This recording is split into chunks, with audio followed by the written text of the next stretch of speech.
Greetings, dear ones. I'm Kryon of Magnetic Service. Oh, this is very familiar, is it not, my partner? The times we have spent here just being.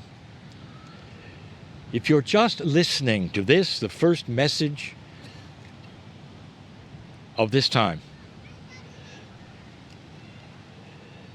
in Kauai, in 2019, we have just arrived, the first day. We are steps away from a heiau. And I want to talk about that for just a moment. But the very land reeks with preciousness and history and teaching. And some of you in this entourage with me today have come here for one reason, and something else is going to happen. Sometimes within your own cellular structure there are messages that you don't even recognize yet. And they'll push and pull you to several places or to be with certain people. And there the sparks will happen, either of enlightenment or relationships or business. And it's happened to you. And some of you know that, even here.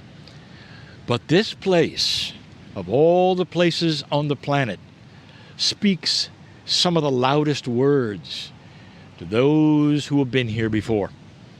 And I speak now about other lifetimes. You sit in a precious place, especially this island. It is unique for several reasons that my partner will explain later to you. It is not like the other islands of this state of Hawaii. Not at all. But what about you?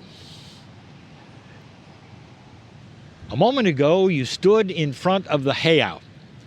And what you see there is rocks. Old. And whatever structure was there is gone. Now I'm going to call this channel and title it The Many Faces of the Ancestors. As you look upon the heiau, if you don't know what a heiau is, you think, well, it's a ruin of some kind with signs that say don't touch it. That means that the ruin is somehow special or protected or sacred to those who live here. So far, so good. You'd also say that something probably happened in the past to make it sacred and precious. And you'd be right.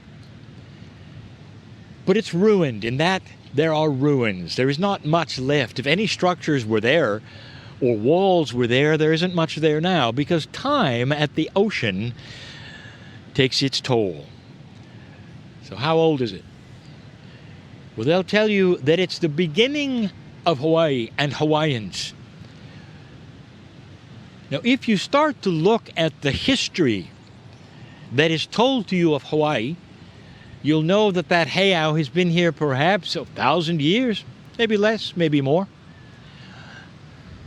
But I'll tell you something. It's new. It's new. It represents that which happened with the Polynesians, who became the Hawaiians, and the culture that you learn is much more than 1,500 years old. Now that's a lot, especially at the ocean, and that's why it's in the shape it's in. It's precious because it was royalty. It's precious because it represents something that the Hawaiians want to keep, and they're correct. They're absolutely correct to do so. But I want to tell you something. There's very little here that truly represents the real ancestors. When a Hawaiian speaks of their ancestors and they speak highly of them, they represent that which came from Micronesia and Polynesia. That is the story of how the population occurred on these islands. Dear ones, that's their story. But my partner's also going to tell you another story later in the excursion. Because when all of those Polynesians got here, the first records of when they got here, they realized they weren't alone. That there were already structures, that there was already history. And although I won't give it away because I want his story to be profound for you, most of that which was already here was right here on this island. History before history before history. What if I told you there were several civilizations here before the Polynesians and the Micronesians arrived and said they were first? Here's the question. Whatever your race, wherever you've come from, whatever country you think is your own, you are aware, are you not, that your Akash is probably not necessarily that race or that country. The soul reincarnates all over the planet, old soul. And the big question is this: who are your ancestors? There is a bigger question in a moment I'm even going to give you. But the many faces of the ancestors is this: when a kahuna or a shaman talks about their ancestors, they're not talking about 1,500 years, they're talking approximately 30,000. They're talking about Lemurian presence, things that have not yet been proven, and yet the orality of the traditions and the mythology speak as one about what happened here. Did you know that there are indigenous all over the planet who know what happened here? Even without talking to one another, they know what happened here.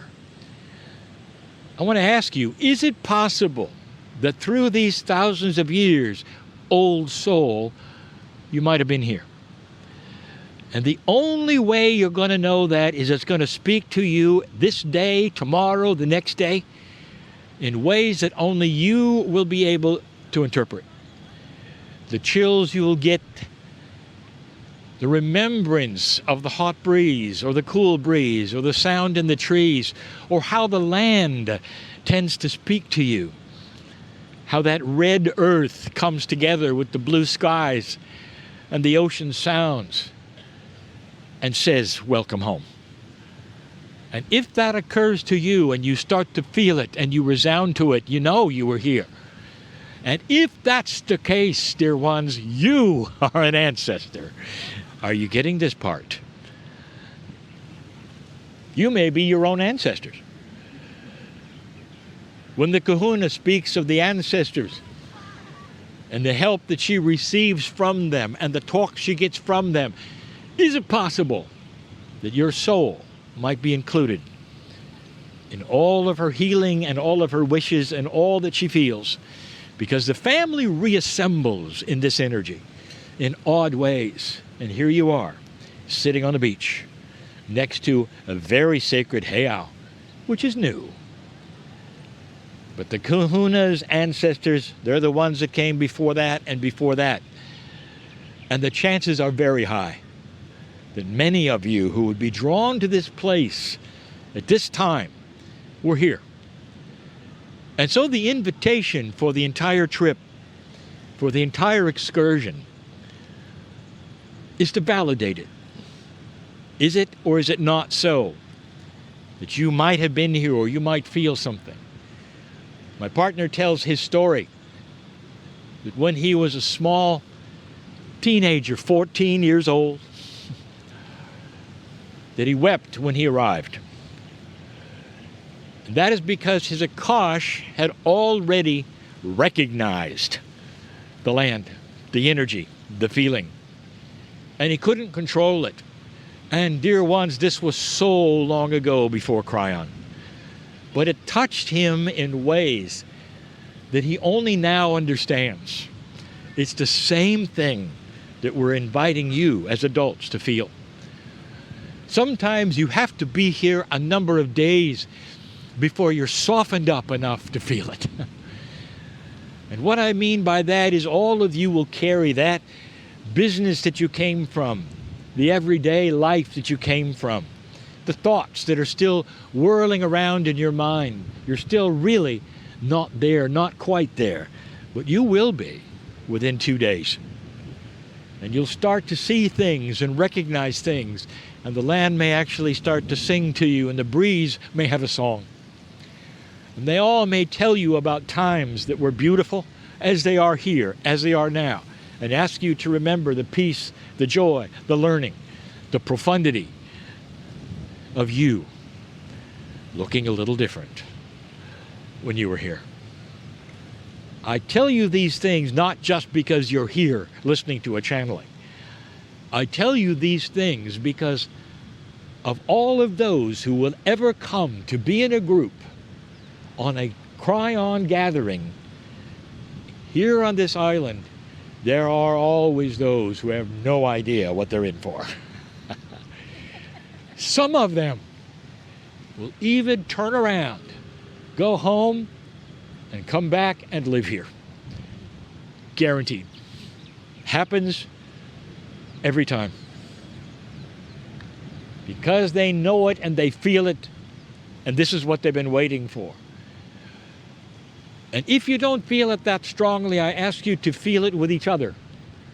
That there may be things here for one another that you didn't expect. That happens. When like-minded, benevolent, compassionate people come together with purpose at this place, there's always sparks. There's always purpose. I want you to relax into the day, into the energy, into the information. Take a deep breath. Understand what I'm saying. There may be more here than would ever meet the eye, besides the beauty. So be circumspect and esoteric, and let it happen if it's to be so. And understand that Akash of yours may want to speak to you in ways it never has before, just to say to you, there's something more you should know about who you are, where you've been, what you've done, that makes you even more magnificent than you thought you were. Blessed is this group, this day, this time, in this place. A magical place where there's a great deal of mystery even still. And one of them is how in the world you can be here standing on a mountaintop. That's a puzzle. We'll tell you more about that later. And so it is.